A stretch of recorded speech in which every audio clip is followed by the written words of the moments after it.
विधानसभा निवडणुकीमध्ये बंडखोरी करणारे सुधाकर गवारे यांच्याकडे रायगड जिल्हा राष्ट्रवादी काँग्रेस अजित पवार गटाच्या जिल्हाध्यक्षपदाची धुरा सोपवण्यात आलेली आहे। प्रदेशाध्यक्ष सुनील तटकरे यांनी नियुक्तीची घोषणा केली, त्यामुळे शिवसेना शिंदे गटाच्या जखमेवर आणखी मीठ चोळल्यासारखं झालं।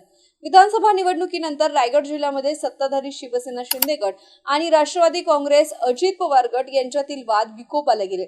आदित्य तटकरे यांच्या पालकमंत्री पदावरील नियुक्तीवर स्थगिती आणल्यानंतर राष्ट्रवादी काँग्रेसचे प्रदेशाध्यक्ष आणि रायगडचे खासदार सुनील तटकरे यांनी जिल्ह्यामध्ये शिवसेनेच्या 3ही आमदारांच्या विरोधात मोहीम उठवली आहे।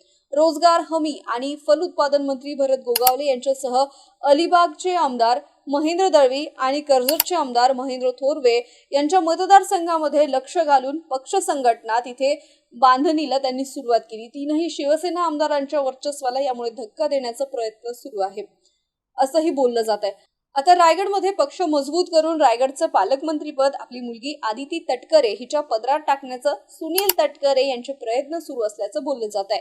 तुम्हाला याविषयी काय वाटतं आम्हाला कमेंट करून नक्की कळवा आणि पाहत रहा MCN न्यूज।